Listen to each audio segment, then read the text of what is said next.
vibrate or mute.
Hey, might do I point you on your rostrum, stand and face Jerusalem?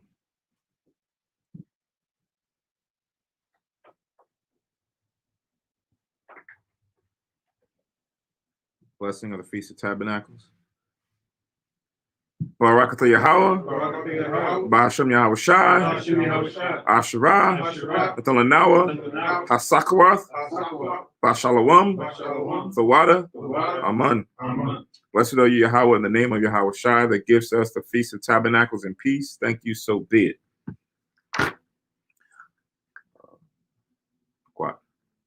The Ha'ayim Ma'ad Asherayim Akkad, Psalms 121. Anya Harayim Ma'ayim Ya Oh Harayim Ma'ayan Yabawa'a Isaiah Yabawa'a Ma'yahawa Shai Shemayim Wa'arataza La'a Yanathan Lamawat Regalia Yala'a Yanawam Shashamarka Hana La'a Yanawam Wala'a Yayashun Shashamar Yashirala Yahweh Shamaya Yahweh Tazaya Ayel Yad Yam Yin Ya Yawamam Hashamash La'a Hakaya Wairak La'a Balayala Yahweh Yashmaya Makal Ra Yashmar Napasha Yahweh Yashmar Hawalakia Wabawaya Ma'aitha Wa'ai Iulam Basham Yahabusha Thawada Aman. Psalm 121. I will lift up my eyes unto the hills, from whence cometh my help. My help comes from the Lord, which made heaven and earth. You will not suffer thy foot to be moved. He that keepeth thee will not slumber. Behold, he that keepeth Israel shall neither slumber nor sleep. The Lord is thy keeper. The Lord is thy shade upon thy right hand. The sun shall not smite thee by day, nor the moon by night. The Lord shall preserve thee from all evil. He shall preserve thy soul. The Lord shall preserve thy going out and thy coming in from this time forth, even forevermore.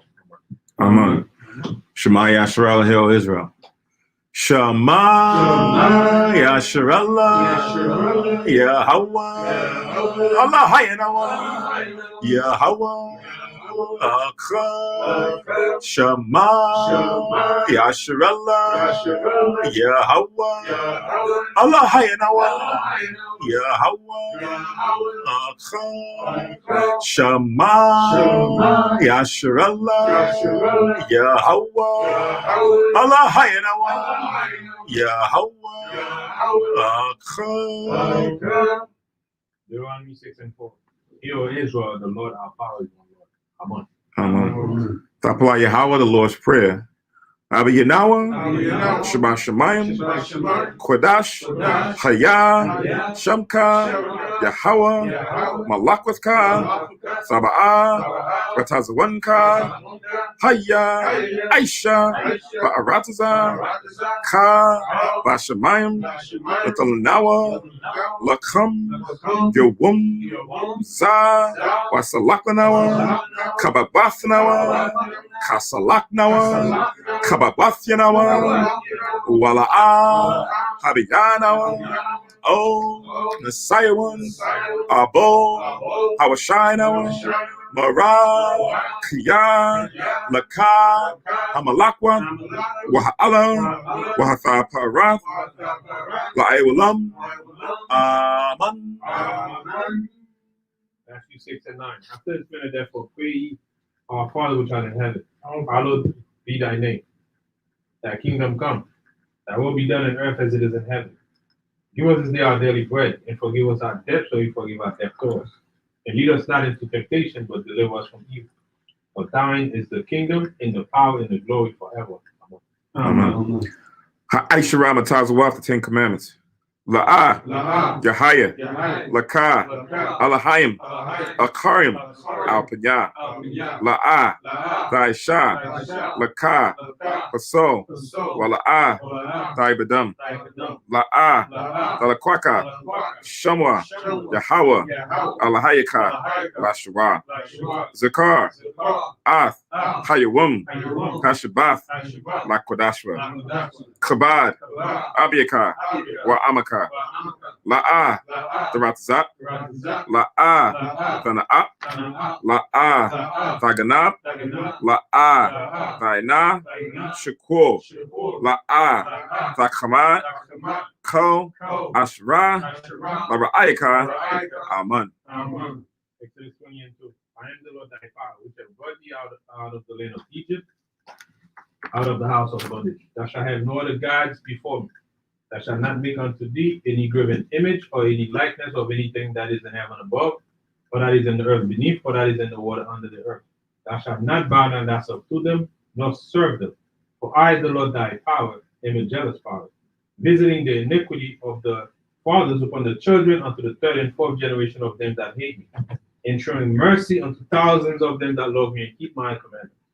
Thou shalt not take the name of the Lord thy power in vain, for the Lord will not hold him guiltless that taketh his name in vain. Remember the Sabbath day to keep it holy.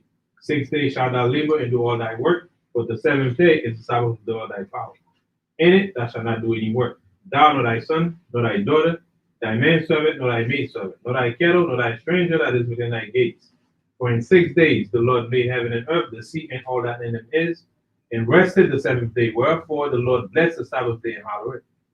Honor thy father and thy mother, that thy days may be long upon the land which the Lord thy God giveth thee. Thou shalt not kill, thou shalt not commit adultery, thou shalt not steal, thou shalt not bear false witness against thy neighbor.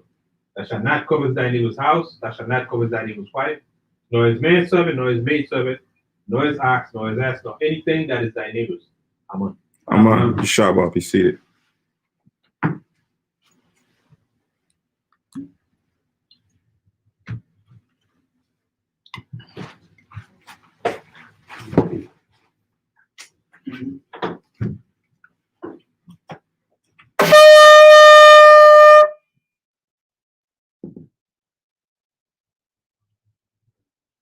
Barakata Yahweh, Ba'ashem Yahweh Shai, Asherah, Nathalanawa, Par Yahagapin, Thwada Aman, La Yahweh, Ba'ashem Yahweh Shai, Ath, Yasha'Allah.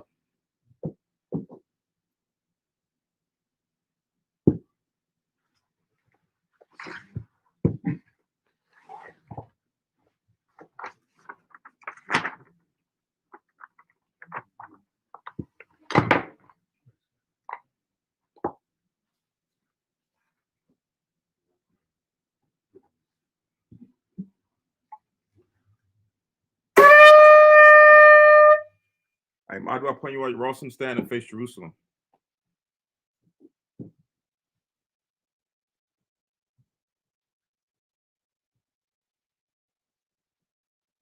Barakatah Yahweh, Hagadol, Rakawam, Abiyah, Wanara'ah, Aliyawan, Malak, Sho, Shemayim, Waratazah, Wakol, Dabarim, Kayayam, Wagam, Hamashiach, Mayahawa, Adawandawa, Ahabnawa, Apalah, Yawaitazah, Yahawashai, Zakarnawa, Yahweh, Baratazawan, Anka, Yasha'ala, Aizanawa, Panah, Wasap, Yasha'ala, O, Nanawa, Yam Yun, Aitha, Kayawamyam, Makwadam, Baba Kusha, Shalat, Mayaka'ala, Wahatazodak, Alahayim, La, Maganawa, Rapanawa, Washamar, Alnawa,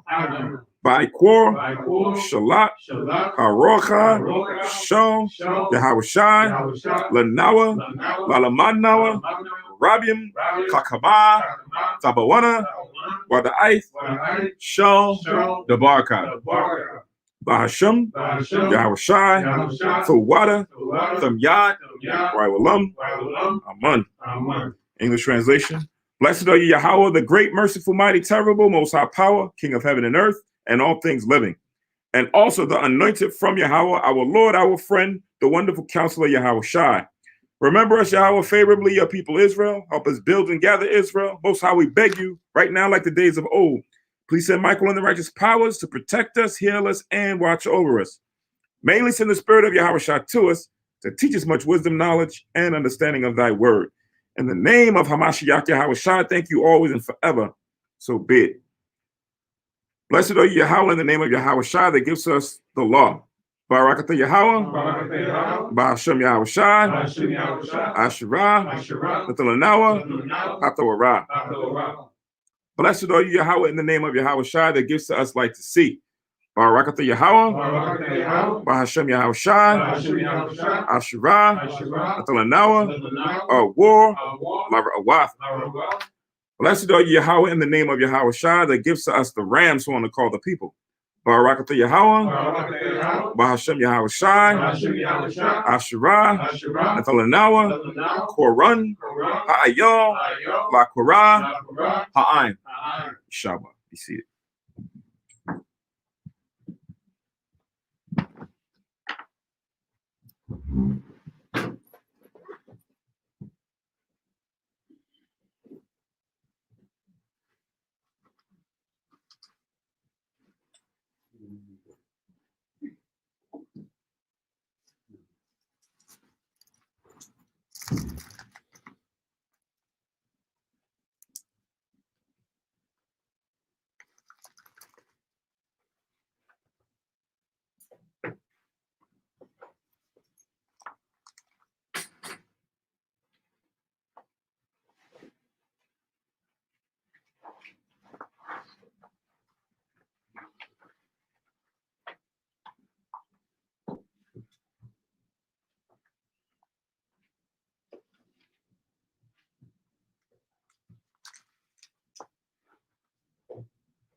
All right. Shalom, Yasha'Allah. Peace to all the brothers and sisters.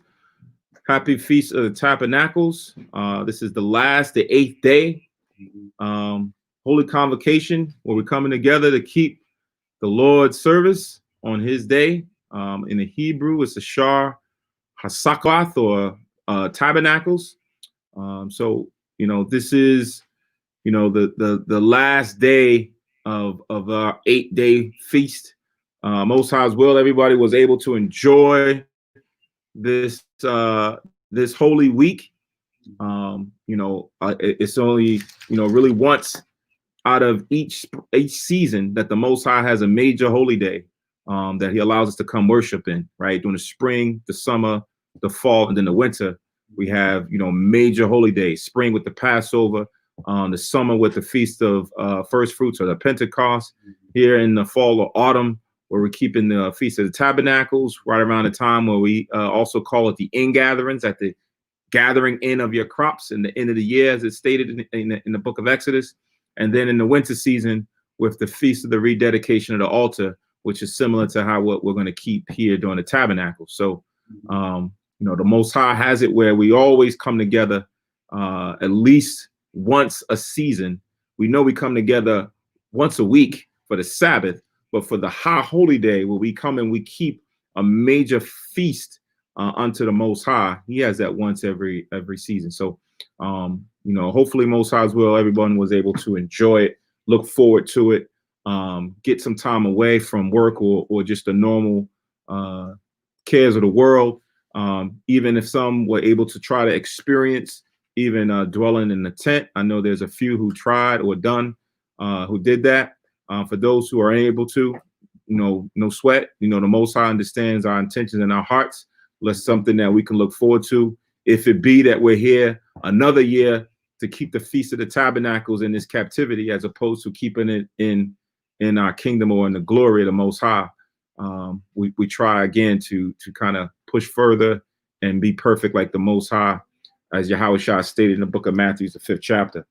So, Salakia, to the audience, those listening in, watching a live stream for us starting a bit late. I know we tried to start around 9 o'clock like we did last week, but I know for the majority of the Akim who do the service, work and other things kind of drew us a little bit late.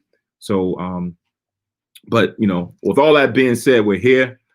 We cast everything else that was, a burden to us or what was stressing on our mind. We cast that to the side, and now we come in to keep the feast day and glory in it and have a good occasion with the brothers and the sister here to do that. So we're going to go through, just revisit scriptures that we read last week in Leviticus, and then we're going to touch on some other scriptures. Not too many due to the time. We'll touch on some more scriptures pertaining to how we are in these last days. So I'm gonna jump right into it. This is Hayah Shalakanas. This is the 8th day for the Feast of Tabernacles. And we're going to go into a few scripts. So we're going to start in Leviticus 23, 33.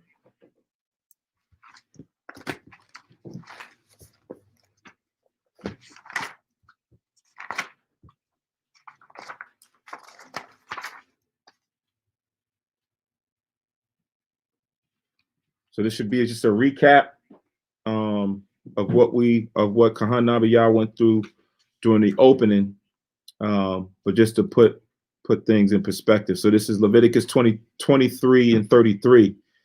It says, and Yahweh spake unto Marshah, or the Most High spoke unto Moses, saying, speak unto the children of Israel, saying, the 15th day of this 7th month shall be the Feast of Tabernacles for 7 days unto the Lord. Right. So we know that this is last week was the 15th day after the new moon. Right. We started with the memorial blowing of the trumpets. Then we went to the Day of Atonement, which was the 10th day. And then 5 days after that, we ended up on the 15th day to keep the Feast of the Tabernacles. Right. So what's the other names for this feast that we're keeping, the Feast of Tabernacles? What's the other names that we know of in the scriptures? Say again. Feast of Gatherings. Almost there. There you go. Feast of Ingatherings. Why is it called Ingatherings? Say again. Right. The scriptures tell you in the end of your year, right, that we go in and we gather our crops. Now, someone will say, well, end of the year, this is not the end of the year, it's the 7th month, right? How can the 7th month be the end of the year based on what the scriptures are saying, right? So when the scriptures say that, what is it talking about?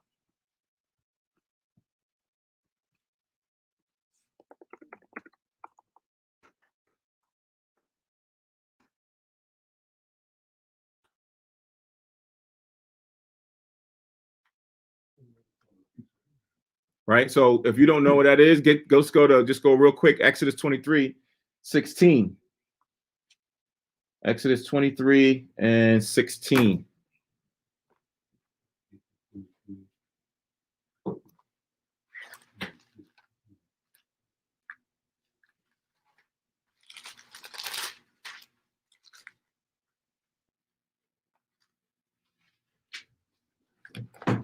Actually, I'm gonna start at 14. Let me know when y'all got it.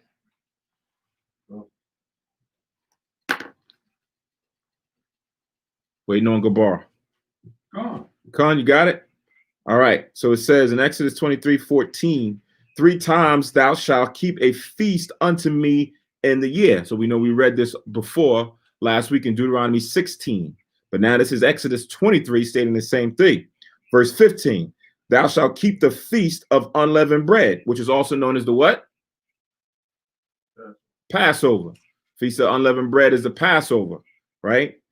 Thou shalt eat unleavened bread 7 days, as I commanded thee in the time appointed of the month of Abib. For in it thou camest out from Egypt, and none shall appear before me empty. Right? So that's the first of the 3 that it's talking about. Verse 16, and the feast of harvest, the first fruits of thy labors, which thou hast sown in the field. So what is that talking about?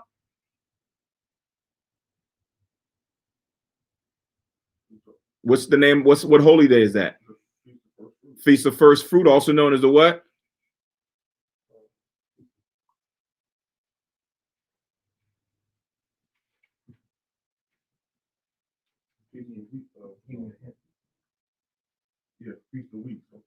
Feast of Weeks, or the Pentecost.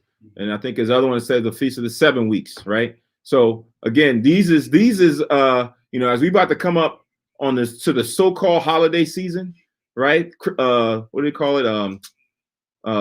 Halloween is coming up, Thanksgiving's coming up, Christmas coming up, right? These are things that we should be able to rattle off of our own holy days, right? The Most High says you should be able to give an answer to anyone that asks you of the hope that you are keeping in this truth.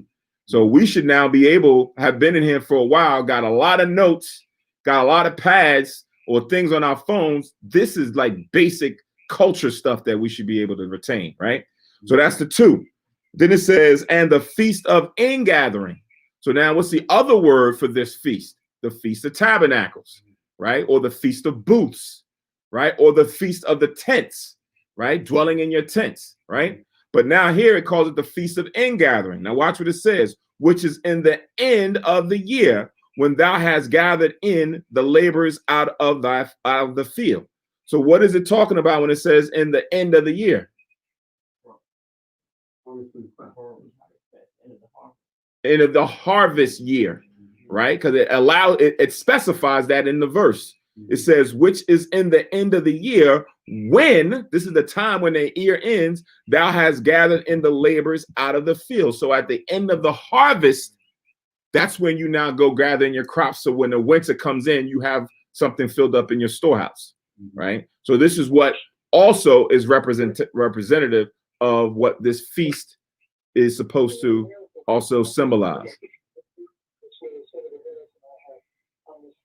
I think that's you, Nabia? Yeah, brought him in. Okay. All right. So yeah, if you do, if you just put your phone on mute so there's no background. All right. So that's just a reference there in Exodus 23:16 for ingatherings and when it talks about in the end of the year. All right. So let's go back to Leviticus 23. Is that cool, Gabar? Yeah. Okay, come.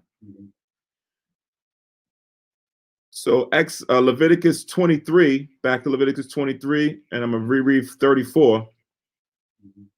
Says, speak unto the children of Israel, saying, the 15th day of the 7th month shall be the Feast of Tabernacles for 7 days unto the Lord.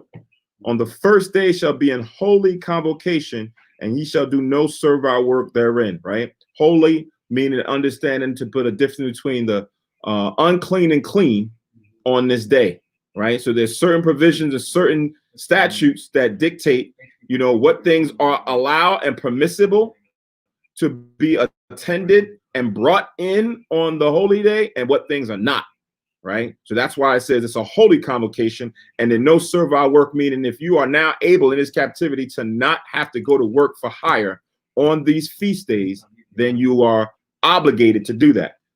36. 7 days ye shall offer an offering made by fire unto the Lord, right? So we know that the burnt offerings and the meat offerings and all of those things were also done during that time when we had the Levitical priesthood and the temple and the sanctuary established. It says on the 8th day, so this was done, the first day was a holy convocation. For the 7 days, there was offerings made every day during that feast. Then it now says on the 8th day shall be an holy convocation unto you, right? So now from the 1st to the 8th, those in between days, those are not Sabbaths, right? Those are still part of the feast week, but they're not Sabbaths where we're required to come together. Only the first and the last, which is the 8th day. Ye shall offer an offering made by fire unto Yahweh. It is a solemn assembly, and ye shall do no servile work therein. So reiterating the same thing that was mentioned on the first day. Verse 37. These are the feasts of the Lord, which ye shall proclaim to be holy convocations, to offer an offering made by fire unto the Lord, a burnt offering and a meat offering, and a sacrifice and drink offerings, everything upon his day, right? So when you read in the book of Numbers, I think it's what is it, 28?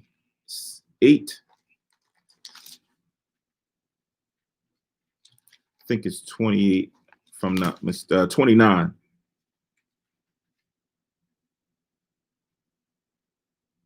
Right. Numbers 29th chapter goes through all of the offerings that pertain to the Feast of the Tabernacles. That Numbers 29, the whole 29th chapter. Right. So that's what pertains to what we're reading here as far as for the different offerings, burnt meat, drink, and the sacrifices. And that wasn't just done for Tabernacles. It goes into from the 28th to all of the holy days, what the offerings are, as well as even the Sabbaths and the new moons, right? Kahan Namiyah brought it out last week that on the Sabbaths, there's morning and evening offerings that were done, right? That the priest done. So it's a lot of sacrifices being done each week, right? So we had the Most High blessed us with having a land that floweth with milk and honey to be able to provide sustenance for not only us, but also for the cattle and the herd that we would have as shepherds and farmers, right? So now verse 38, it says, besides the Sabbaths of the Lord, and besides your gifts, and besides your vows, and besides all your free will offerings, which you give unto the Lord, So besides just the daily sacrifices that the Most High required, Israel also provided gifts, right? Just out of your own heart, free will offerings that you say, hey, I want to donate or give this to the Lord, as well as certain things that were vowed to the Most High, right? We read that even like when you read in Judges, the sister vowed to give her son to be dedicated to the Most High because she wanted a child, right? So different vows, and once you made that vow, you couldn't go back on it, right? It is what it is. So outside of what was required, Israel went and did things just out of their own heart, right? So that's something that when you read the scriptures, when it came time to start furnishing the temple or rebuilding or now coming together, the people came together and say, hey, I'm going to give this to the Most High because I want what is now a representation, the temple or what have you, to reflect how we feel about the Most High, right? So that's what Israel provided for when they gave their offerings and gifts. Verse 39, it says, also in the 15th day of the 7th month, when you have gathered in the fruit of the land, ye shall keep a feast unto the Lord 7 days. On the first day shall be a Sabbath, and on the 8th day shall be a Sabbath, right? So now it's reiterating about the holy convocations, but now it's also signifying here without saying explicitly in gatherings, it's telling you when you have gathered in your fruits of your land or your crops, right? You're going to keep these convocations. Verse 40, and ye shall take you on the first day the boughs of goodly trees, branches of palm trees, and boughs of thick trees, and willows of the brook. And you shall rejoice before the Lord your power 7 days, right? So these different types of branches and leaves and things that we took from amongst us was going to be used to help build our booths, right? To build and decorate the booths or the tabernacle or the tent that the Most High was going to have as dwelling in, right? And it says, and ye shall rejoice before the Lord your power 7 days. So now every day, it's like when you read, I think it's in Psalms 149, it says in the kingdom, we're going to be singing aloud on our beds, right? In the kingdom, we sing aloud on our beds during the feast, right? Because we know this is something set aside in honor of the Most High, that he's now giving us a reminder of what great people we are and the things that he's done for us. We're supposed to be rejoicing every day, thankful, right? When we talk about Thanksgiving coming up, we know that that's something that Esau is dedicated and commemorized for his own purpose. But Israel, we have our own commemorations and memorials that the Most High has given us. That is the direct reflection to our history, our journey in the earth, right? That brings us to today.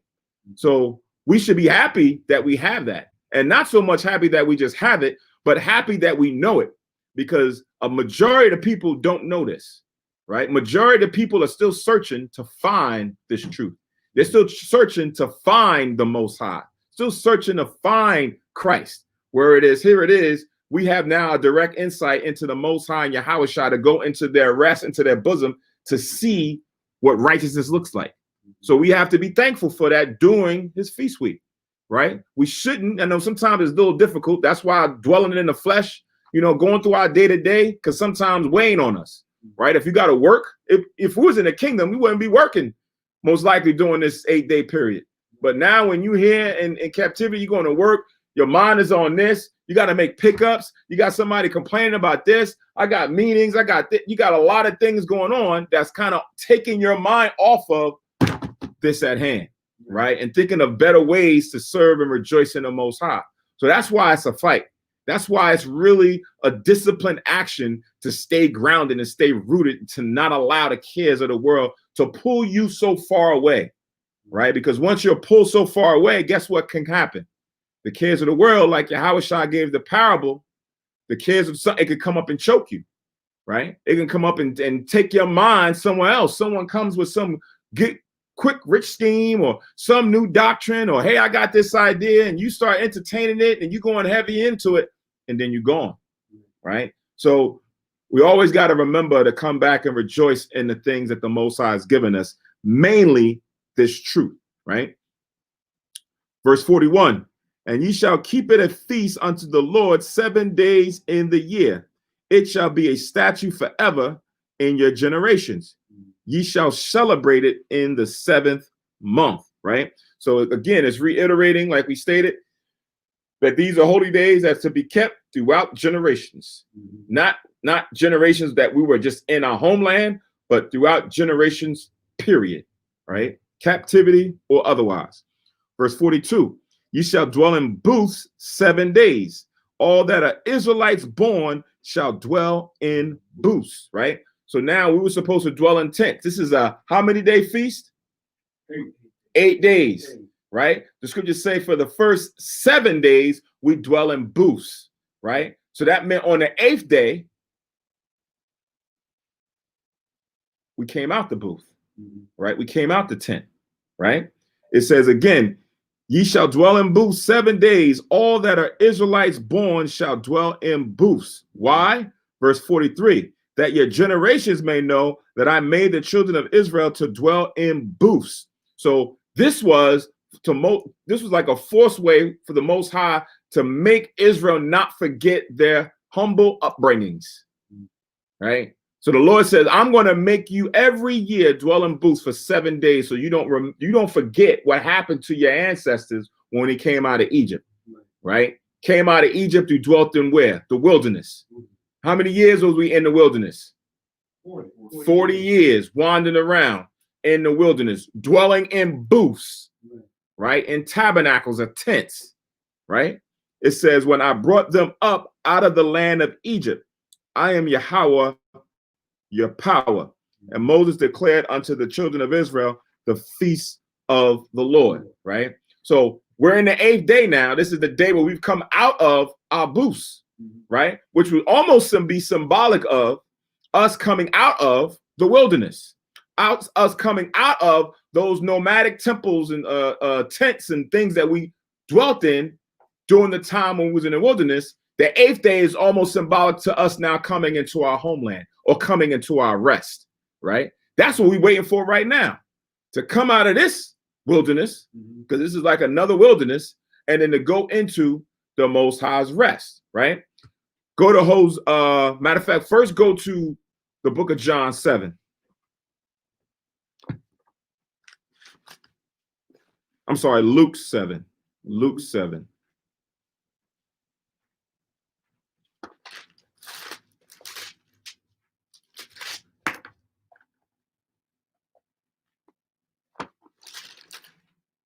No, I was wrong. It was John 7. John 7. I know Patak back there, he erasing and writing and erasing. John 7. Yeah, and I'm gonna start at 35, but I'm gonna read to 38, actually to 39. So John 7:35 to verse 39. To verse 39, yeah, come.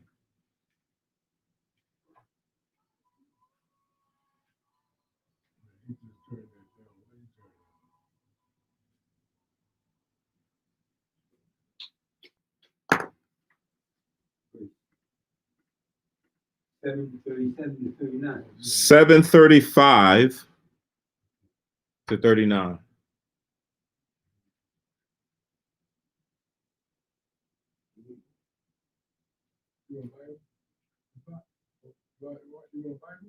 I got my tablet.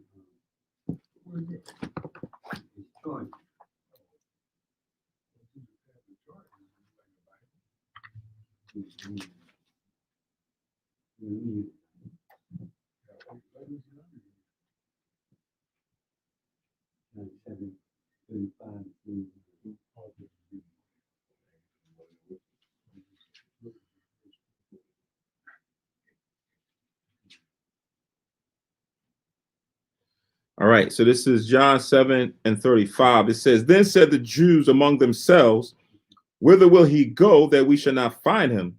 Will he go unto the dispersed among the Gentiles and teach the Gentiles? So this conversation is happening during the Feast of the Tabernacles. Kahan last week started off in St. John 7:1 and how they were looking for Yahushua during the time of the feast, right? And he told the disciples to go ahead of him, and then he was going to come a little bit later, but a little bit more covertly, right? So not to be seen outwardly by everybody, right? Because he knew that they were seeking after him, and if he would have went with the rest of them, they would have figured them out and say, "Oh, there you go, right there." And when he did do that, they were saying, "Oh, where he at? I know he here somewhere," right? Like how they did, like how Saul did with David when David didn't show up to the new moon, right? Surely it must be unclean, right?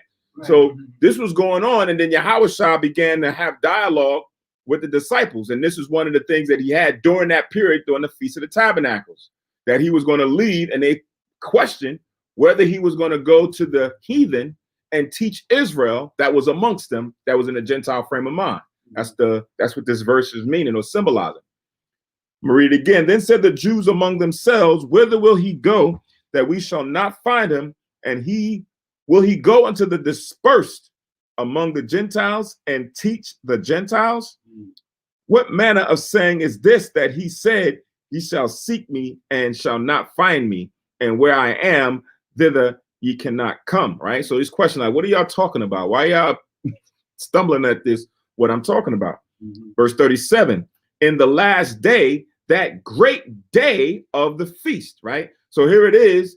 We went through the 7 days in the booths, but now Yahushua is saying that, listen, that last day, that 8th day, when we come out, that's that great day of this feast, right? And now when you look at it, it's now us coming out of the wilderness, because we was in the wilderness for that period, and the Most High just said he was going to remind us of when we was in the wilderness. And now the 8th day, we're coming out, right? So when we came out of the wilderness during Moses' time, Lord let them see it, but Joshua and Caleb were the ones who entered into the Most High's rest, or the Most High's holy land, right? That was being given to us.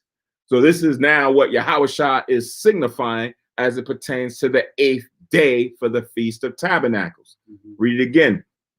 In the last day, that great day of the feast, Yahushua stood and cried, saying, if any man thirst, let him come unto me and drink. Meaning, if anyone is desiring of the truth, is desiring of that spiritual rest of the Most High, let him come unto Yahushua, and Yahushua shall give him that spiritual water, right? Verse 38, he that believeth on me, as the scripture have said, out of his belly shall flow rivers of living water, right? So now once you come and you drink of Yahushua, now you're going to become a fountain. Now you're going to become a spring, and now that river shall flow out of you, right? What was he referring to? It says in verse 39, but this spake he of the Spirit, which they that believe on him should receive. For the Holy Ghost was not yet given, because that Yahushua was not yet glorified, right? And when we read later on in the gospel, Yahushua commanded them that they shouldn't leave Jerusalem until the Comforter came, right? Which was they get reiterated in Acts, that they had to wait there until the Comforter came upon them, right? So again, now in the New Testament, we see that this time that we're in right now, this day that we're in right now, was a glorious day, right? Symbolically of what it's going to mean when we come out of this captivity. Now, let's go to the book of Hosea. Book of Hosea, the 12th chapter.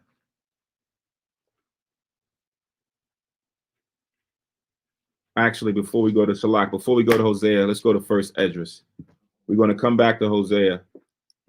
Chapter 12, but I'm gonna start first in First Esdras, the 5th chapter. First Esdras 5. Con Esdras in the Apocrypha, the first book of Esdras in the Apocrypha.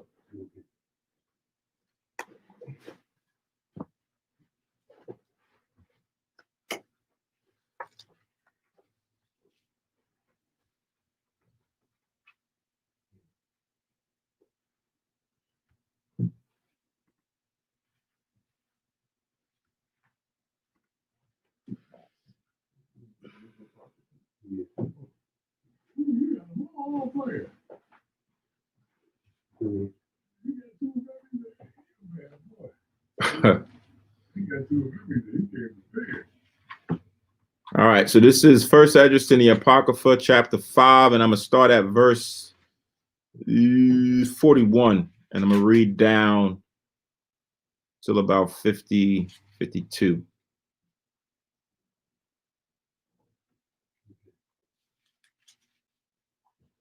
So this is First Esdras chapter 5, verse 41. It says, so of Israel, from them of 12 years old and upward, they were all in number 40,000, besides men servants and women servants, 2,360.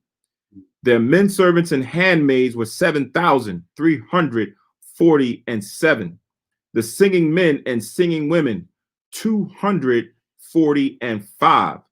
435 camels, 7,036 horses, 245 mules, 5,525 beasts used to the yoke. And certain of the chief of their families, when they came to the temple of God that is in Jerusalem, vowed to set up the house again in his own place according to their ability, right? So this is all that was used to come together to now rebuild and reestablish the tabernacle or temple of the Most High after it had been now ransacked and pillaged, right?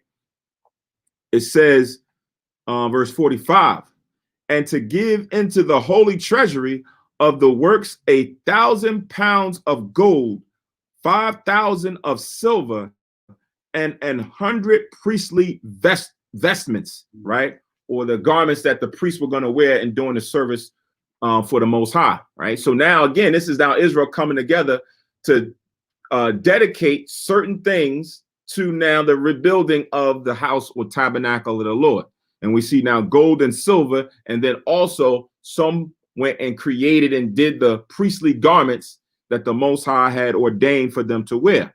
Verse 46, and so dwelt the priests and the Levites and the people in Jerusalem and in the country, the singers also and the porters, and all Israel in their villages, right? So this is now us coming back, being allowed to come back after the captivity or during the end of that captivity to now rebuild Jerusalem, specifically the temple, back for the Most High, right? And for us as a people. So we were able to now just not only go, but live there, right? Still being under the authority of the heathen. Verse 47. But the 7th month was at hand, right? So now as we're doing all of this, we're still mindful of what's coming up. Remember, when we read in Leviticus 23, it said to proclaim these holy days in their season, right? Make proclamation so that people don't forget. Because sometimes even here in this captivity, you know, when we're going through different new moons and such, and sometimes with some of us, even high holy days, sad to say, but sometimes people slip. It's like, oh, it's a new moon tomorrow? Oh, I didn't even know. Or some will say it was a new moon a couple days. I didn't even know, right? Because again, we're supposed to be on top of all of these things and also making proclamation. Esau makes proclamation all day long about his holidays that's coming up, right? They start decorating and start putting sales out there so that you cannot forget, right? It's unless outside of like, you know, if you're in the world, you'll probably never go without knowing that a holiday's coming up, right? You're in the truth now. I now definitely forget, right? I didn't realize, you know, like I think it's Columbus Day is coming up on Monday. For some, it's a holiday. Like schools, so my kids' school is not open. So I was like, really? For what? Columbus Day? I didn't even realize it was coming up, nor did I even, because I'm not paying attention to it in that fashion, right? Yeah, I'm happy that you probably didn't get off from school, get off from work, right? But we're not paying attention to it. So now for us, Tabernacles, Feast of the Dedication, Day of Simon, Day of Judas, Purim, all of these things is what we pay attention to, right? Start forecasting for, right? To be honest with you, I'm already starting to look at, you know, I know Kahan Nabiyah and I think Zaquan are the one who put out the calendar, but I always try to start tracking, you know, especially with my work schedule, Passover, right? Because I want to make sure that I don't obligate or commit to something that I need to do 6 months from now, and then all of a sudden it's during the Passover, and I will not ever want to have to keep the Passover while I'm doing work somewhere else, right? Because y'all know how sometimes I move. So I will consider those things, right? It's all about preparation. Same thing we say for the weekly Sabbaths, right? Start thinking ahead, prepare. You know, Sabbath day, we're not going to be cooking. We're not going to be doing certain things. So Thursday, at a minimum, set it in your mind. Thursday, I'm going to start thinking about what I need to prepare for myself for food for the Sabbath day, right? Either I'm going to prepare and start prepping things Thursday, and then maybe Friday early in the morning or in early afternoon, I get that done so I have to worry about it. Sometimes people wait until it's like an hour or two before the sun go down on Friday, and you running around like, damn, what am I going to get? All right, let me help him run out here, go get some chicken or something, and then I got that stash. And then you running, now you all sweating, coming down, you know, then you forget something, right? Because we last minute, right? So yeah, it's about that preparation and thinking ahead for what's to come. So this is what they're saying here, verse 47. But when the 7th month was at hand, and when the children of Israel were every man in his own place, they came all together with one consent into the open place of the first gate, which is toward the east. Then stood up Jesus, the son of Josedek, and his brethren, the priest, and Zerubbabel, the son of Salathiel, and his brethren, and made ready the altar of the power of Israel, right? So now as they all doing this, it's a beautiful thing when you all in one accord, right? That's the problem. Like, you know, Israel tried to come together. When I say Israel, I mean, Israel collectively in the world. We try to come together, but we don't operate with one consent, right? We see the problem at hand and we say, yeah, we're going to come together to fix the problem, but we all have different consents, right? This consent is doing this over here. This consent doing this over there. This consent is over here. And then when you step back and look at it, you're like, hold on, man, it's too much going on here. It's like a gumbo pot, right? You got some good stuff over there. You got some good stuff over there. But what that and that is, the whole thing is all messed up. It's unclean now. Because you don't added shrimp and crabs and everything else into the pot. You can't do that, right? So we had to come with one consent before the Most High before we can get certain things established. That is one of the main reasons why you do not see a lot of Israelite camps. I cannot even say a lot. I don't see any Israelite camps joining with the BLM movement or Black Lives Matter movement because it's not with one consent with the Most High, right? That's the key, right? Any organization or anything to say you're going to go all in is very difficult unless you're on line with the Most High and Yahweh Shah. Will we partner up and do certain things like somebody saying they want to go out there and feed the homeless or certain things? Sure, we'll do that. But to say that we're going to work hand in hand together with one consent, and that's very difficult to do, right? So this is what Israel did now back in. They came with one consent into the open place to now go and hear the instruction of the word of the Most High from the priest. Verse 50. So like verse 49. To offer burnt sacrifices upon it, according as it is expressly commanded in the book of Moses, the man of Yahweh. And there were gathered unto them out of the other nations of the land. So like, and there were gathered unto them out of the other nations of the land, and they erected the altar upon his own place, because all the nations of the land were at enmity with them and oppressed them. And they offered sacrifices according to the time and burnt offerings to the Lord both morning and evening, right? So that's a key point just to put an asterisk by and underline, right? So if anybody always want to understand and say, like, what is it, this hang up that Israelites have? It's the same thing that happened back then. It said, I'll reiterate, it says, because all the nations of the land were at enmity with them and oppressed them. That's the same thing that we always say when you search the history. Israel has been oppressed or in captivity by the hand of every nation or every other nation. Oh, it dropped. It's a lot.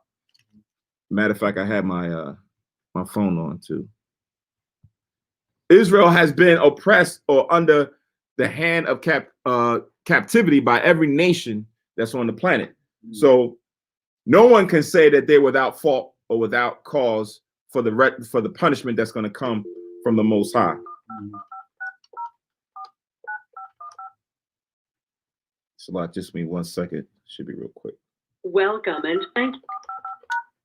If you are the host, please enter your PIN. Thank you. There are 2 participants in the conference. All right, so let's continue. Please announce yourself. I was cut off. I was cut off. We dropped with the line here dropped, so we're back online now. Okay, all right. So just go on mute if you're not gonna say this. We don't have any background. So we have First Esdras, the 5th chapter and the 50th verse. Again, that's First Esdras chapter 5, verse 50. Okay. Okay. It says, and there were gathered unto them out of the other nations of the land, and they erected the altar upon his own place, because all the nations of the land were at enmity with them and oppressed them. And they offered sacrifices according to the time and burnt offerings to the Lord, both morning and evening. This is another point why, history has been withheld and why they didn't want us to read history or our history to understand what had happened to us as a nation by the other nations, right? It says, and they held the Feast of Tabernacles as it is commanded in the law, and offered sacrifices daily as was meet, right? Based on what we read in Numbers, the 29th chapter, for the Feast of the Tabernacles. So during this time, when we were coming out of the captivity, a good portion of us were allowed to go back with one consent to now come back into the rest of the Most High and keep the feast days, and then make free will offerings and gifts offerings and things of that nature to the Lord to now worship before him.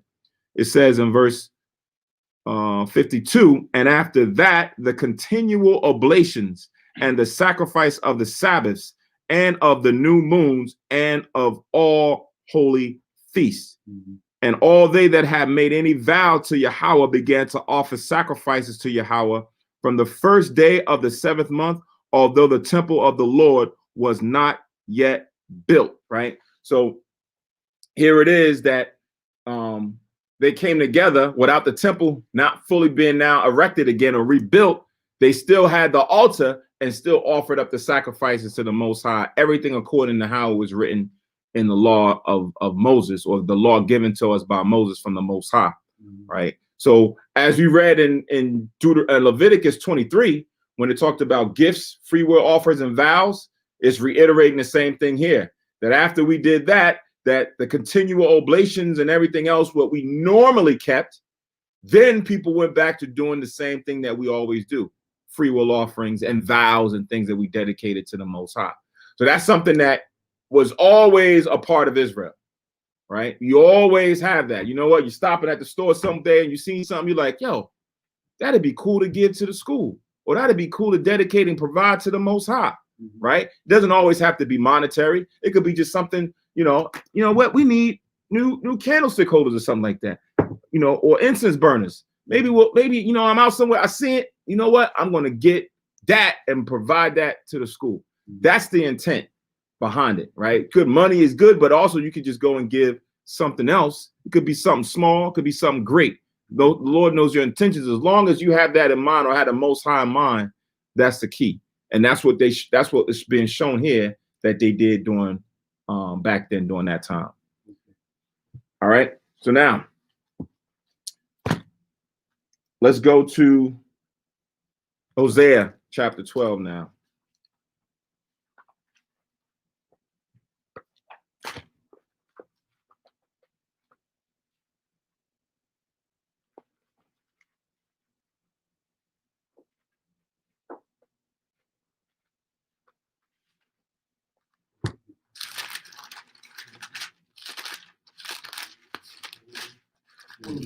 Hosea chapter 12 and verse 9.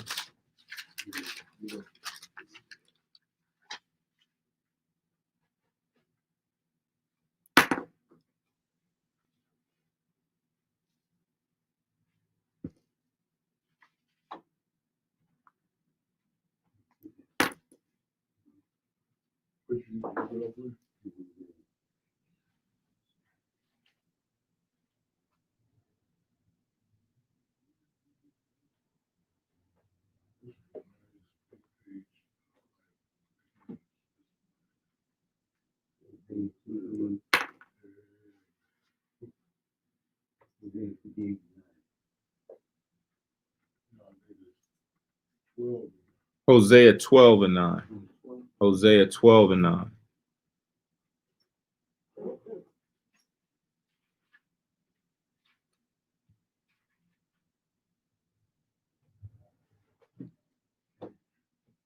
All right. So Hosea 12 and 9 says, and I that am the Lord thy God from the land of Egypt will yet make thee to dwell in tabernacles as in the days of the solemn feast, right?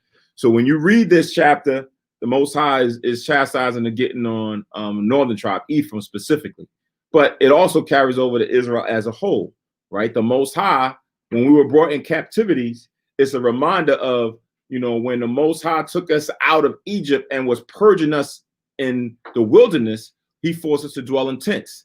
So that was now the new land. It wasn't a physical captivity, but it was a lot of things that was going on that the Most High was trying to weed out those who are not, those who are not righteous, or those who are not for following his will, right? So the Lord says again, And I that am the Lord thy God from the land of Egypt will yet make thee to dwell in tabernacles as in the days of the solemn feast. So that's when we were in the wilderness, right? Now, from here, go to Revelations 12. For those who was in last week's Friday class, this should be a rehashing. So Revelations 12.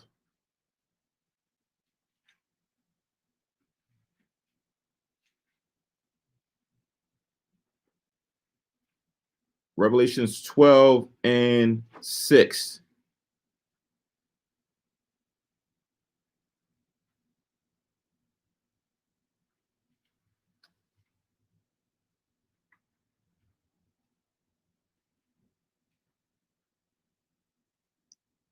Everybody got it? So it says, and the woman fled into the wilderness, right? Who remembers who the woman is? The woman represents Israel when you go back to Revelations 12, 1 and 2, right? So it says, and the woman fled into the wilderness. Where is this wilderness that it's talking about?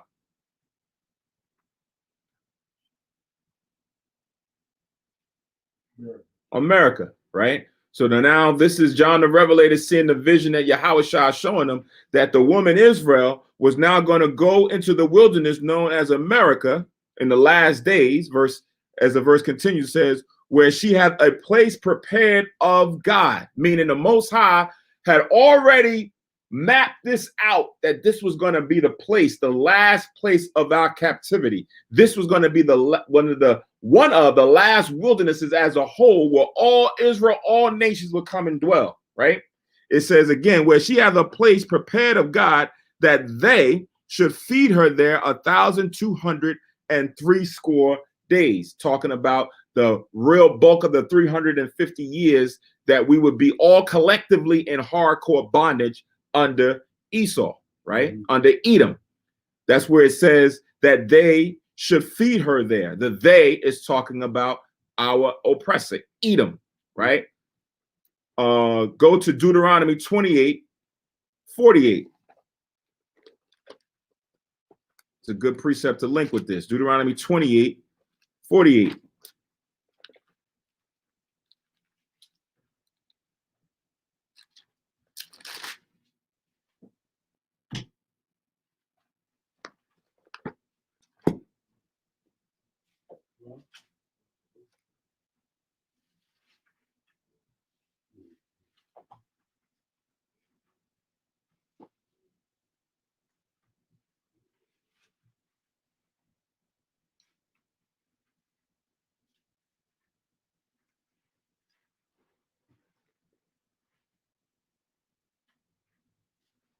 So in Deuteronomy 28:48, which is one of the curses, it says, verse 48, therefore shalt thou serve thine enemies, which the Lord shall send against thee, in hunger and in thirst and in nakedness and in want of all things, right? So we just read how the Most High said the woman was going to go into the wilderness, which is America in this vision. Now it says that she was going to be nourished there for approximately 350 years is what the verse is talking about. So here it says the curse that was put upon Israel for disobeying the commandment was that we were going to have to serve our enemies for hunger, thirst, and nakedness, and in the want of all things. It says, and he shall put a yoke of iron upon thy neck, meaning he was going to now put you in hardcore slavery. That's what the pictures show when we were in the real breadth of our slavery, with the chains around our little contraptions around our neck, around our wrists, around our ankles, right? You had all kind of things going on. We had bells on us so that if we ran away, they could hear us when we were running through the woods.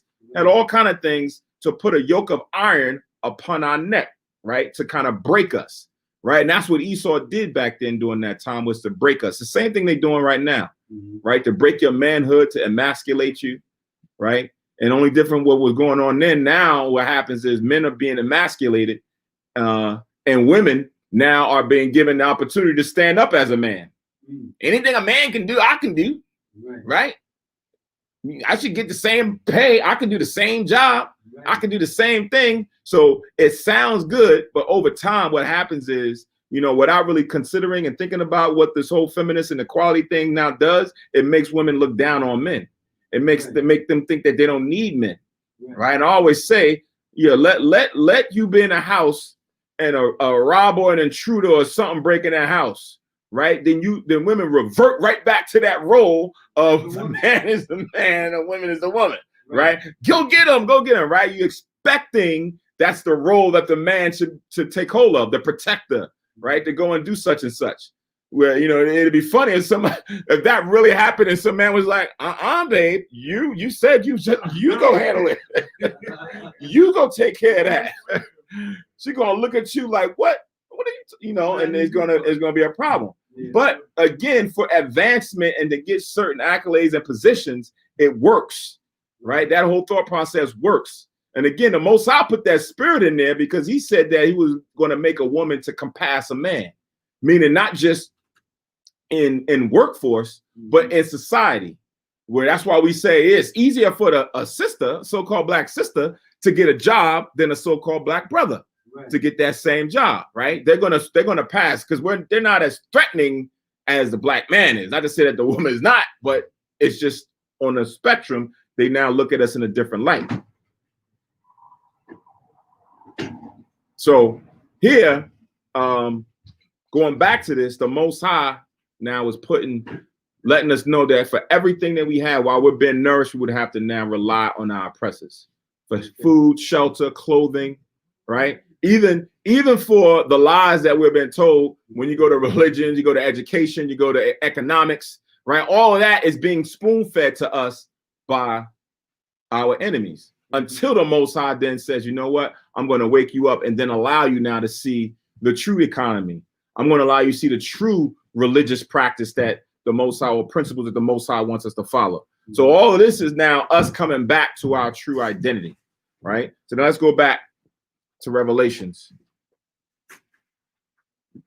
where we left off in 12. Revelations 12, where we were just at.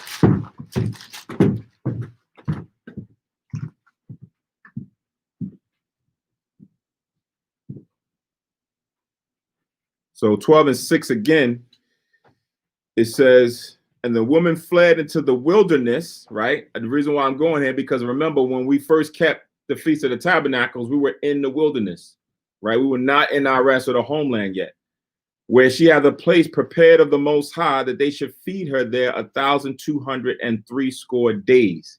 So now what happened when we came out of the wilderness? I mean, when we came out of Egypt and we went into the wilderness, the mind state of Israel back then was thinking that captivity was better than going into the rest of the Most High, right? We were thinking that, listen, this is not that bad. Oh, it ain't that bad back in Egypt. The food was good back in Egypt. Why are we messing around here, right? So now our mind wasn't even looking toward righteousness or the glory of the Most High. After all that we had just seen, we still found comfort. We still found pleasure. We still found a home in captivity, right? Go to the book of Micah. Micah, M-I-C-A-H. That's in the Old Testament.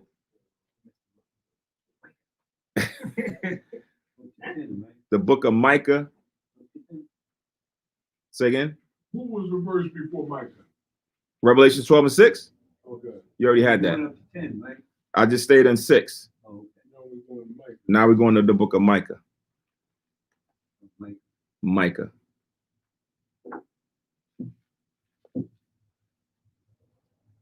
It's funny because sometimes I when we go into names, we always, brothers want Hebrew names and such. We always say, pick a name that you can live up to, or someone else chooses a name for you based on the qualities that you exhibit. And a lot of times when I'm checking and scouring through social media, checking out, the news for the day and what's going on, and I see somebody just, committed some heinous act or such and such was going on, and I see their names and they have biblical names, Joshua, Micah. I'm looking at these names, but they don't live up to their names, right? The parent gave them a name in hopes that they would be a righteous child, righteous son or daughter, but didn't live up to their name. So, you know, that's kind of where sometimes Israel falls short.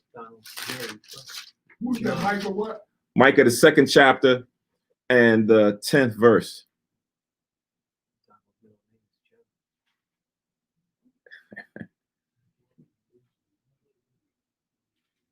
Yahweh is gracious.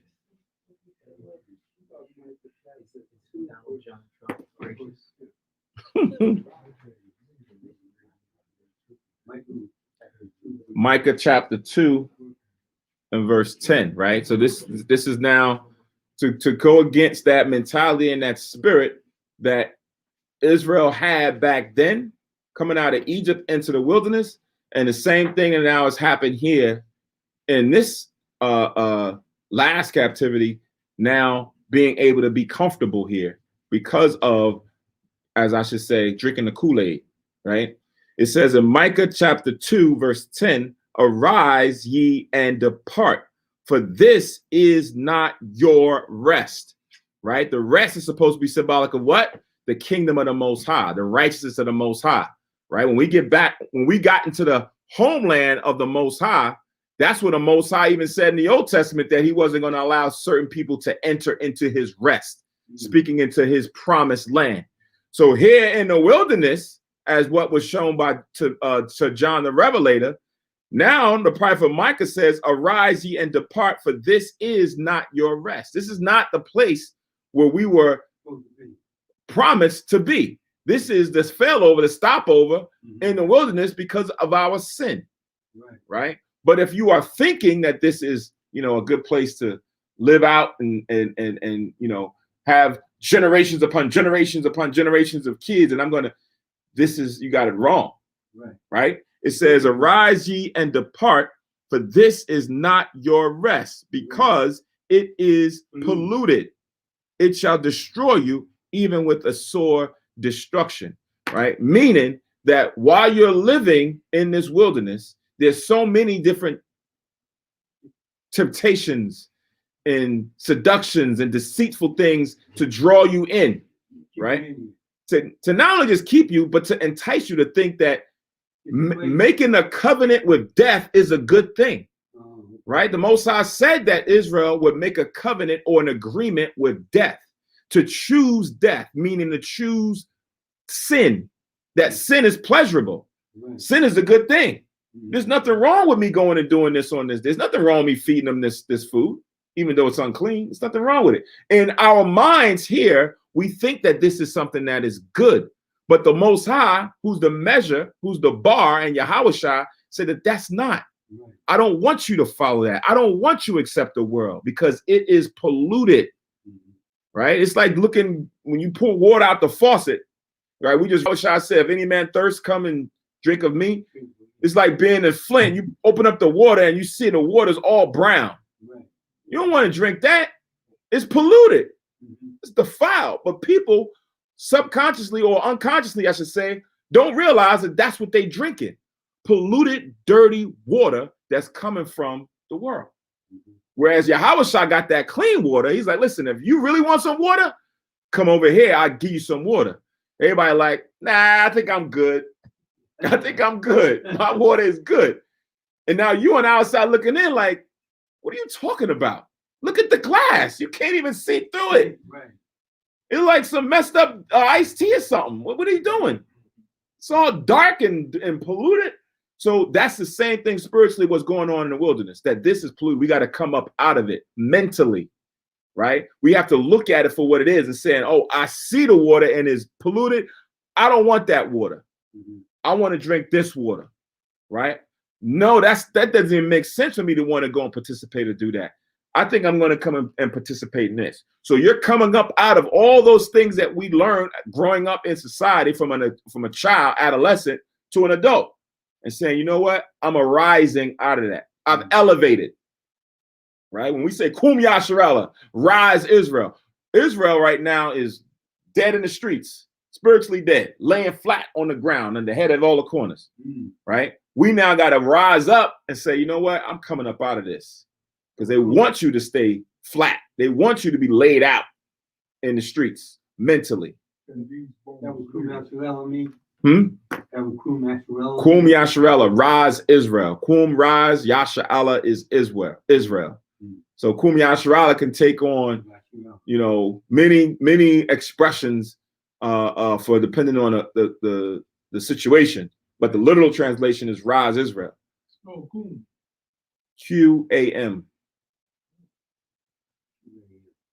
So in this sense, that's the same thing that Micah is prophesying. He wants us to rise up out of this polluted land, this polluted wilderness. It is not meant for us. Right. This is just here to prove us, like it was during the time when we came out of Egypt, in those different wildernesses that we walked around for 40 years until destruction for the majority of us. All right. So now let's go to the book of Hebrews. We're going to read through this, and then we're going to end out. Right. So this is Hebrews, the 3rd chapter.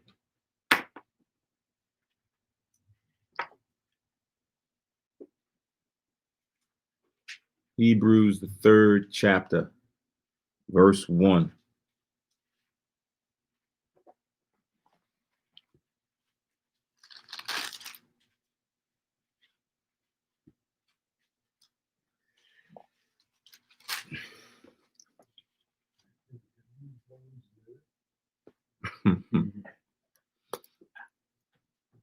So this is Hebrews 3:1. It says, "Wherefore, holy brethren, partakers of the heavenly calling, consider the apostle and high priest of our profession, Christ Jesus." Right. So I remember a couple months ago, you know, I spoke about also going into a little short iteration where, you know, when you look at the New Testament, you look at the salutations of the letters that Paul wrote, which sometimes is kind of misconstrued based on the average reader of who Paul was speaking to, right? Paul always left little clues, and not only just Paul, but the other apostles left little clues in there to let you know who he was talking to in the salutation. But it wasn't always explicit, right? It wasn't always just out there and open that you know that, oh, he's talking about this. It was written in a manner where another person who picked up the letter, because these is letters. I remember a brother said online when I was watching it, he's like, listen, if I write Kahan Nabiyah a letter, it's addressed to Kahan Nabiyah. Nobody else should be picking up that letter. It's his letter. Now, if you got a letter that's sent to you at your house, or somebody else comes to your mailbox and open up your mail, that's theft, right? So like a federal offense. You can't be going reading somebody else's letters. This letter was meant for this person over here. So when you look at the salutations in some of these letters, it's really meant for the people that it was addressed to. Only thing is the beauty of how the Lord put the spirit in these men, specifically Paul, Peter, John, and them, to write the letter. It kind of gives the impression that it's to everybody, right? Because Satan now has deceived everybody to thinking that the titles and the names that's being associated to what the wording is in the scriptures is really for everybody, like saint, right? Anyone can be canonized as saint, especially when you look at the Catholicism sect, right? But that's not what it was in the scriptures, right? Here, when it says holy brethren, what does it mean to be holy? And who are the brethren of Paul, right? So a lot of this you can just pull out of to know who this is really meant for. It says, wherefore, holy brethren, partakers of the heavenly calling, consider the apostle and high priest of our profession, Christ Jesus, right? So when it talks about who the real high priest is, right? You know, certain people used to carry that title back in the day with certain camps. Real high priest is Yahweh Shah, right? What is that? You say you 3 and what? Hebrews 3:1. 3 and 1. Con. So it says, consider the apostle and high priest of our profession, Christ Jesus, who was faithful to him that appointed him, as also Moses was faithful in all his house, right? So the same way the Most High set up Moses and Aaron to set up the priesthood, and they were faithful unto it, the Most High established also Yahweh Shai, and he was faithful unto the priesthood that he was given, right? It says, for this man was counted worthy of more glory than Moses, inasmuch as he who hath builded the house have more honor than the house. For every house is builded by some man, but he that built all things is Yahweh. Right? So remember, there's a scripture that say, all things are of the Most High. Right? And it's a very different vote. The silver, the Most High said, the silver is mine, the gold is mine, and this is mine. Even the people, man is his. Right? So all things have been established and built by the Most High. It says, verse 5, and Moses verily was faithful in all his house as a servant for a testimony of those things which were to be spoken after. But Christ as a son over his own house, whose house are we? Right? So when you look at house, it's also synonymous with nation, right? The house of Israel, the nation of Israel. So we are of Yahushua, right? Back in the day, we used to be called Adam. Now we should be called Christ, right? We are of that house coming up out of Yahushua. It says, if we hold fast the confidence and the rejoicing of the hope firm unto the end, right? So that's the key. So it's now getting into us now here today, right? We have to make sure we hold fast the confidence that we have in this truth. Meaning, you know, we come into this truth. Everybody that's coming to the truth got this super big zeal, right? Everything is pounds and daps and doing all kind of things. And then after a while, some of us lose that confidence, right? It says here, we got to make sure we hold fast that confidence and the rejoicing of the hope firm unto the end. You got to find a good path. You got to find a good groove, right? It's like running a marathon. You kick your cats, like run out there and run like the first leg of a marathon, like a 100-meter dash. By the time they get 2 miles into a 26-mile marathon, they done. They started off fast and you could see it. You like, damn, that brother's out there teaching. He's doing this, he's doing that. Oh man, he got breakdowns. He taking things, he's doing all his arms, and all of a sudden, what happened? He burnt out, right? Because it didn't pace himself. Yahushua warned against that. He that endureth unto the end. You got to have stamina. You got to have discipline. You got to get your breath, your wind up, right? The brother was talking about that the brother was debating that the nations got the breath of life. You got to make sure you get enough oxygen, enough spiritual oxygen in you to sustain you, right? So that you can last. It says, in the rejoicing of the hope firm unto the end.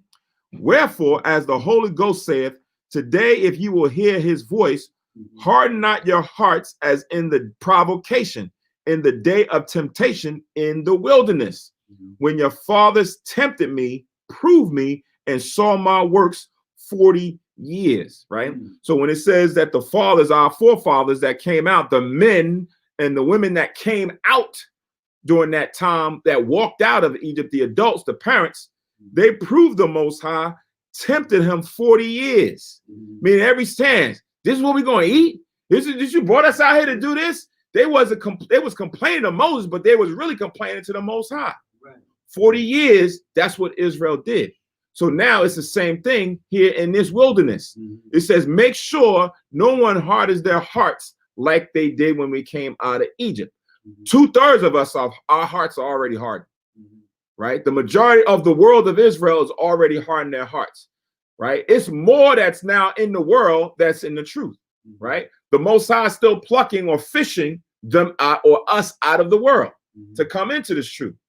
And now once you hear, hold fast, right? And make sure that you continue in the right path and don't do what Israel did back then. Because we saw the righteousness of the Most High. We was happy. Oh man, we was jumping, skipping. It says skipping like lambs when we came through the Red Sea. So we was jumping like, yo, this is great. We was doing all of that. Most High did all this. And then we got there and it was like, I don't know about that Most High. I ain't seen Moses in like, I don't know how many days. Man, let's go build that calf. We forgot like that quick, right? And that's the same thing. You know, we fall short and we forget the Most High in little day-to-day things, and that calls and brings in doubt. Then you start thinking, well, is the Most High true? Is it accurate? Right? You start thinking, well, maybe this sounds kind of interesting over here. this sounds good. This sounds like, you know, maybe I should go and get that other book, the third and fourth book of Maccabees. I think they might be some information. In fact, I'm gonna go and check it out, and I'm gonna bring the knowledge back to the brothers, right? And then now I'm gonna be looked at as somebody that now has some top knowledge, because the scriptures talk about, you know, these different type spirits that come on, brothers and sisters, right? Where you envy others, right? You covet what somebody else has. And you're like, oh man, this brother, you know, he got some good knowledge over there. He's bringing out certain things, and I see how this brother, this sister's looking at him or her. I gotta get that. I gotta get that, right? I want to get that feeling, right? That's what they do out in the world, right? Everybody, you know, like they adore the people who are famous, right? People singing after them, and they want that same fame until they get that, and then they can't handle it. But that's what they want, right? They're not sincere, or a lot of them are not sincere in going about what they want to do. They just copying or wanting to now take what somebody else has, right? So in this situation, we should always be firm, fervent, and sincere about our intentions and our motives and objectives as we're in this truth, so that we don't be like our ancient ancestors, right? It says, verse 10, wherefore I was grieved with that generation and said, they do always err in their heart, and they have not known my ways or my laws or my statutes or my commandments. They always erring. That's like how our brothers and sisters out in the world, they always erring.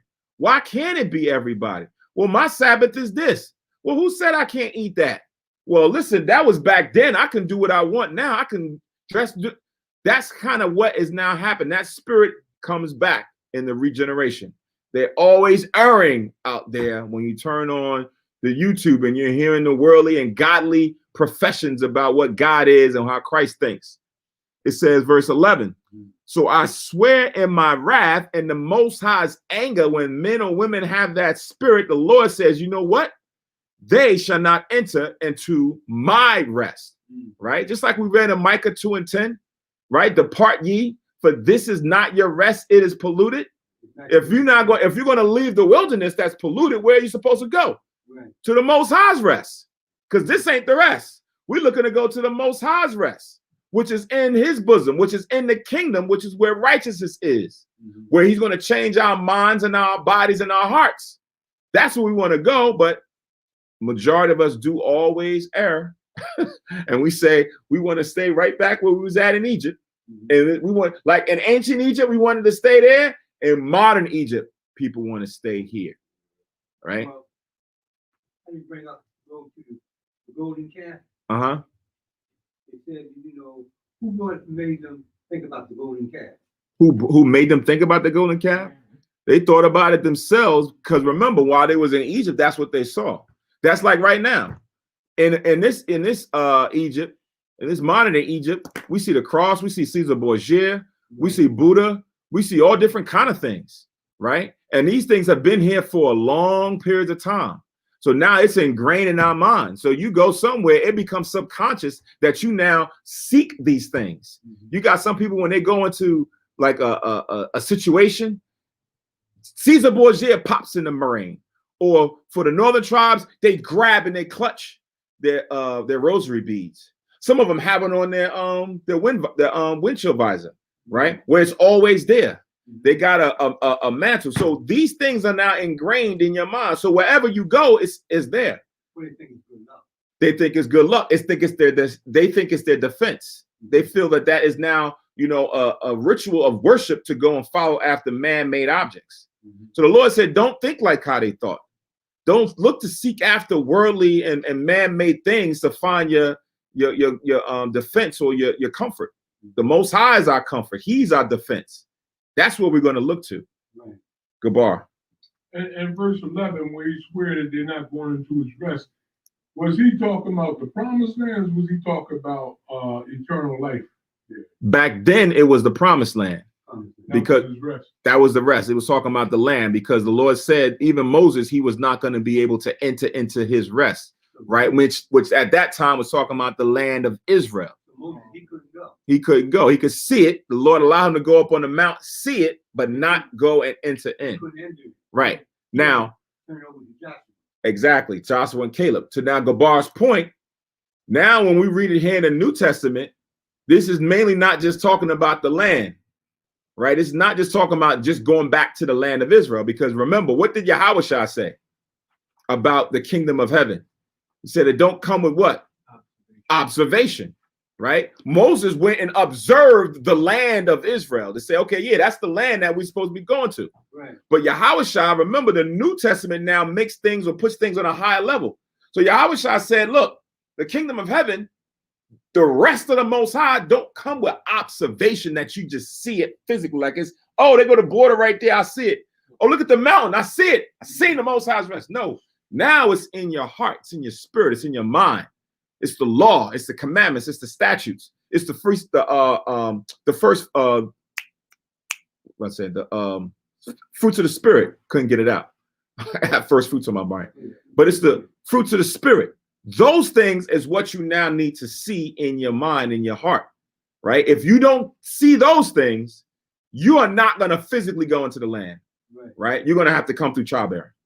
That's how the Most High said. You cannot enter into my rest with that mentality. Same thing that was back then, which would now became physical. Now it's spiritual. You got to have the real perspective of the commandments of the Most High. Be quiet. Like kingdom is a mindset. Come on. So reading on now, check out what the Lord says now. Verse 12.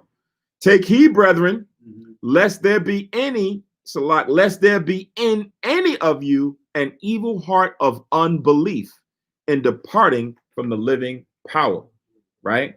Be careful, Aqua, right? Be careful, brothers and sisters that's out there, lest there be in any of you an evil heart of disbelief. Meaning there's spirits that come on you, right? There's spirits when you're sitting and you're watching the news, or you're watching some movie, or you're watching some TV show, or you're out in the street and you see something happening, right? Be careful with your spirit that you don't allow some evil heart or evil notion of unbelief to come in onto you and then cause you to what? Depart from the living power. So as much as right now we're trying to clothe ourselves with the Most High, put on the armor of Yahushua. Right. When you now allow that spirit to come in, guess what you're doing?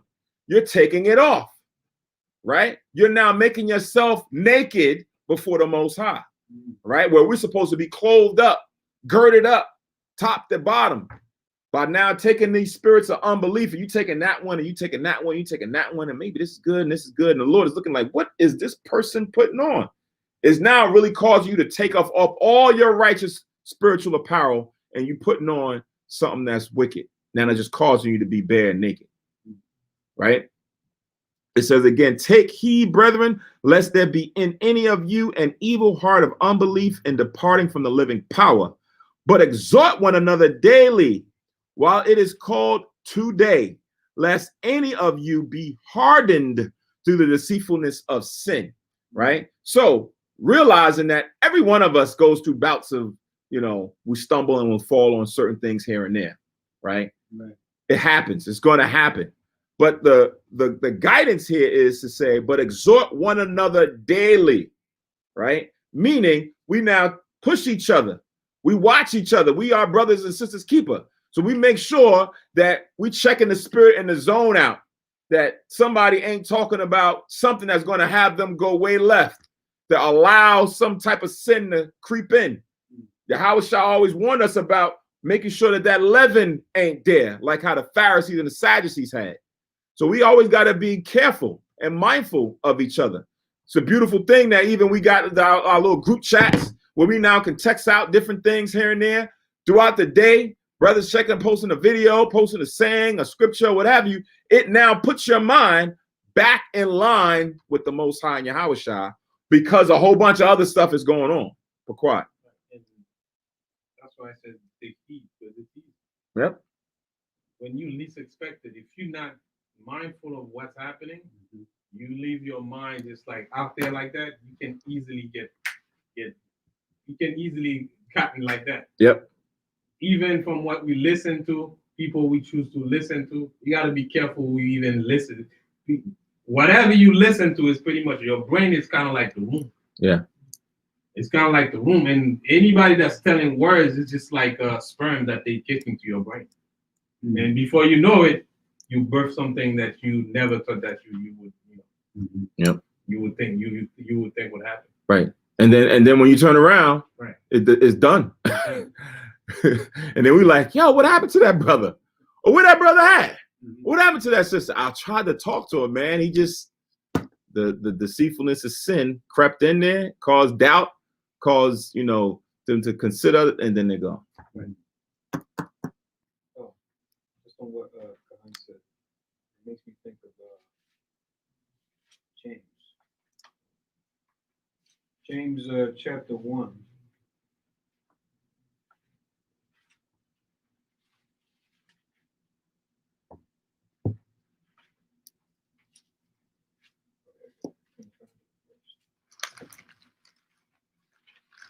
James chapter 1, 13 down to 16.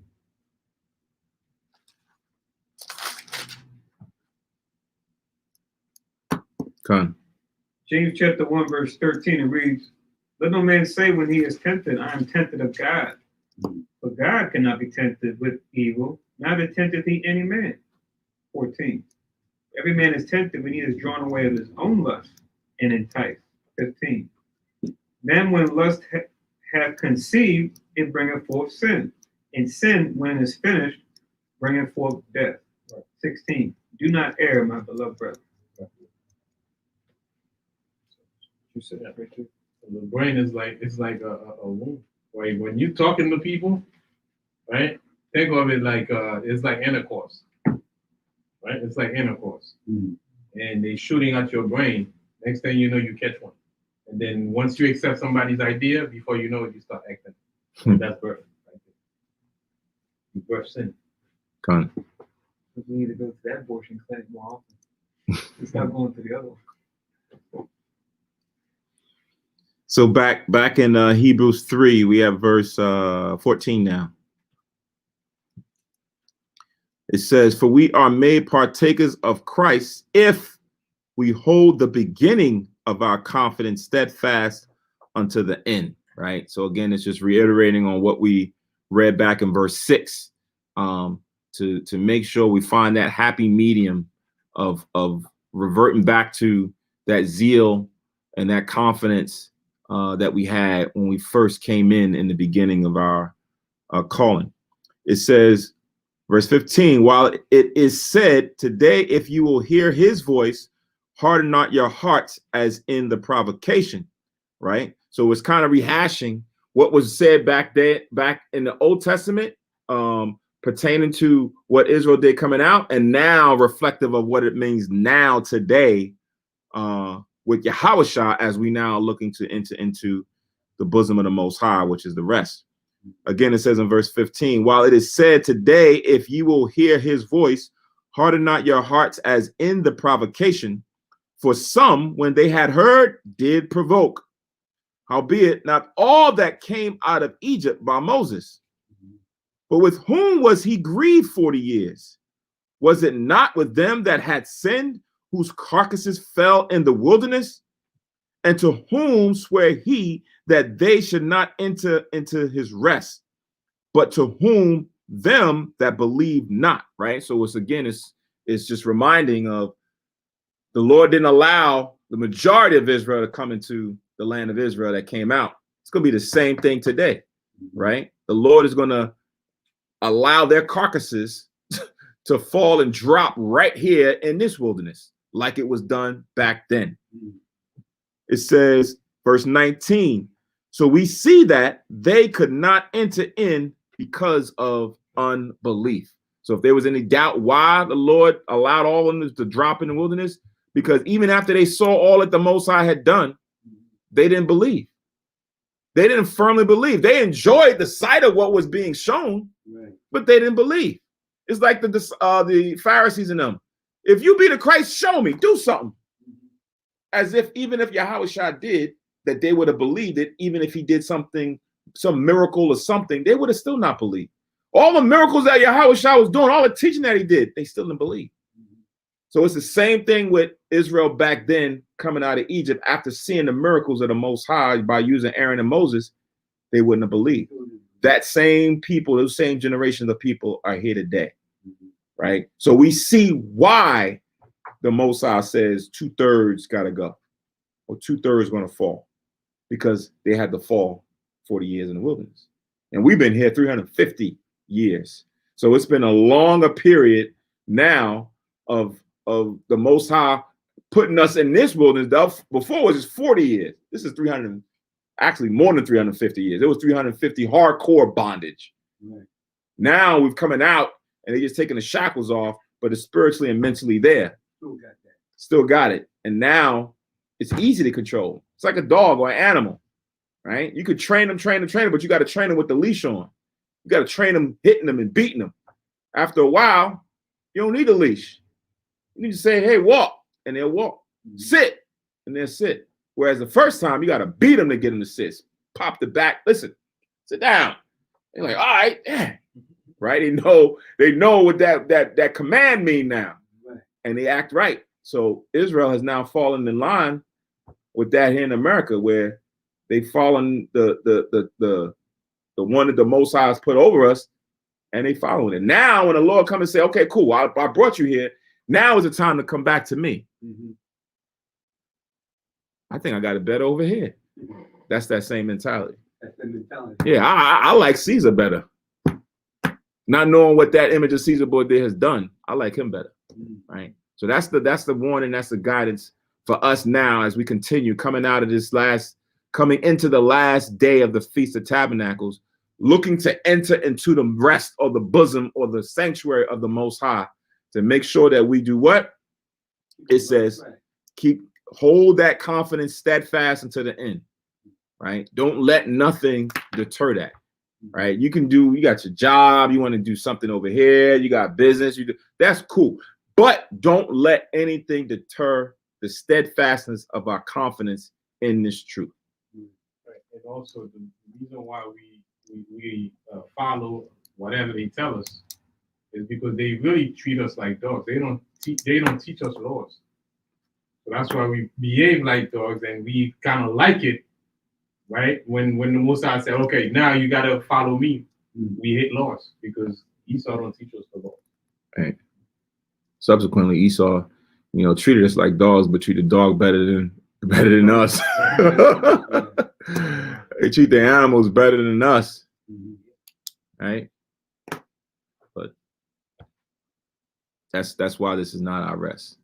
This is not for us, right? And like the scripture tell you, the earth is now, uncovering all these lies and all the deceit that has been put upon the world for years. Now it's starting to come down. Yeah, it's starting to be uncovered. So that's only the Most High doing his work in this time. This guy was transporting today over and talk on the phone with his friend.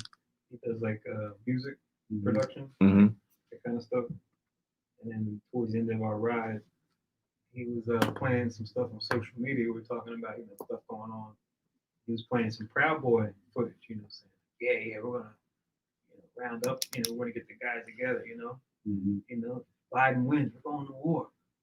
He's like, you need to tell me, he's like, all this time, he's like, all the recent history, it's like civil rights is gonna be like nothing. And the history book's gonna be like 2020, with the year we went to Civil War.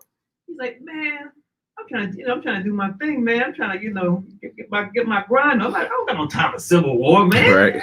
This is stunting my growth. Yeah. This is stunting my growth right now. I said, I like the motivation, but I got his info, but still, we couldn't talk. We couldn't get too deep into it. But when he said, I started cracking up. I said, the only thing where this thing was at. Yeah. You don't know what's on the horizon.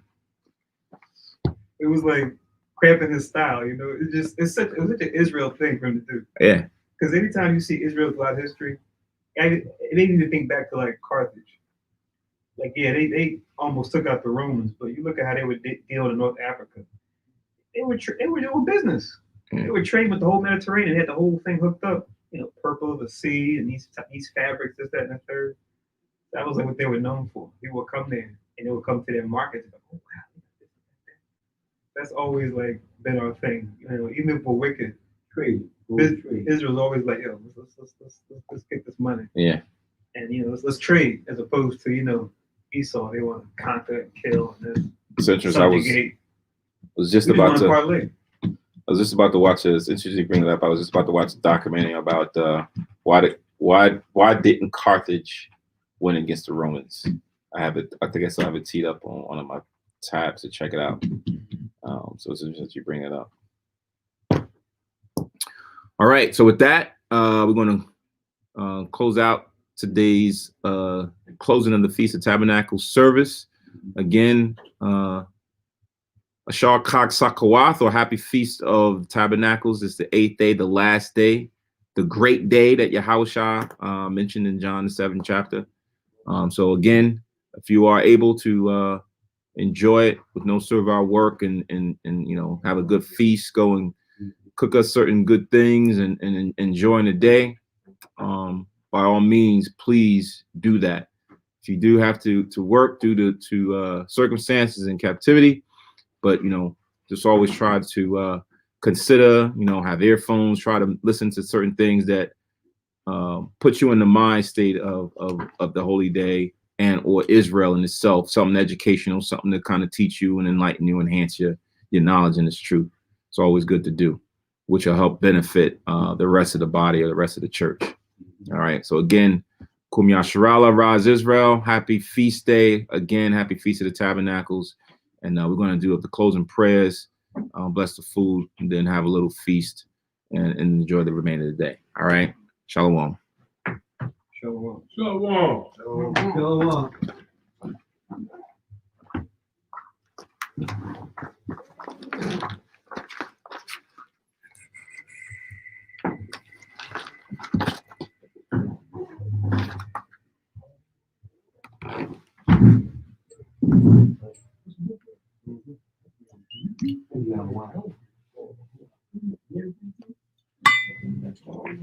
Yeah, more choice, huh? Thank you.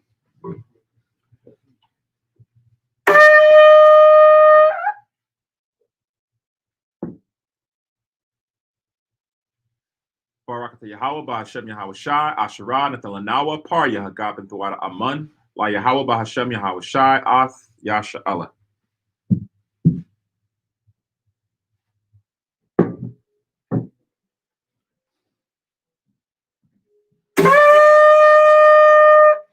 I might upon you on Jerusalem, stand and face Jerusalem.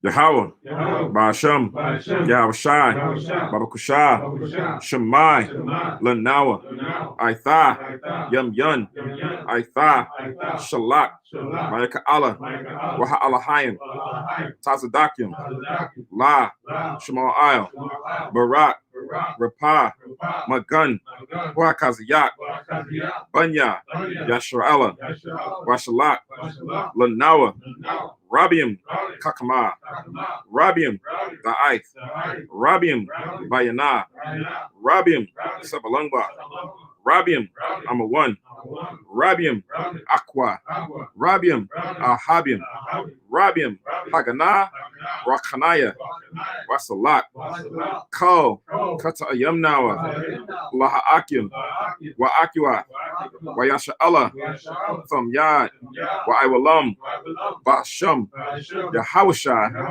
Thawada, Amun. In translation, Most High, in the name of Christ, or Yahweh, in the name of Yahushua, please listen to us now, right now. Send Michael and the righteous powers or angels to watch over, bless, heal, protect, and make strong the children of Israel. And send to us much wisdom, much knowledge, much understanding, much patience, much faith, much brotherhood, much love, much spiritual protection, and forgive all our sins for the brothers and sisters in Israel, always and forever. In the name of Yahushua, thank you. So be it. On his prayer. Yahweh, Yahweh, Ba'ashem, Ba'ashem, Yahushai, Yahushua, Barak Nawa, Barak Nawa, Wayasha'Allah, Yasha'Allah, Wabatia Saparim, Obadia Saporim, Shema, Shema, Yasharallah, Yasharallah, Yahweh, Yahweh, Allah Hayanawa, Allah Haynahu, Yahweh, Yahweh, Achad. English translation. Most High, in the name of Christ, bless us and Israel in the house of books or schools. In Deuteronomy 6:4, hear, O Israel, the Lord, hear, O Israel, the Lord our power is one power. All right, I'm going to bless the food.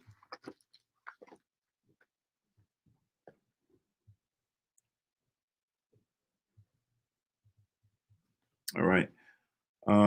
Yahweh, Yahweh, Gadawal, Gadawal, Ba'ashem, Ba'ashem, Adawanya, Adawanya, Yahushai, Yahushua, Babakusha, Babakusha, Barak, Barak, Mako, Mako, Yanawa, Yanawa, Shataywa, Shataywa, Yanawa, Yanawa, Yayan, Yayam, Yanawa, Yanawa, Lakam, Lakam, Yanawa, Yanawa, Shakarai, Shakarat, Yanawa, Yanawa, Zakad, Zakar, Shaw, Shaw, Hasakawa, Asakwa, Ba'ashem, Ba'ashem, Yahushai, Yahushua, Sawada, Uwada, Amun. Amun. All right, with that, again, happy Feast of Tabernacles, Yasharallah. Most High's will. Everybody has a blessed day and enjoys the rest or the last day of this feast.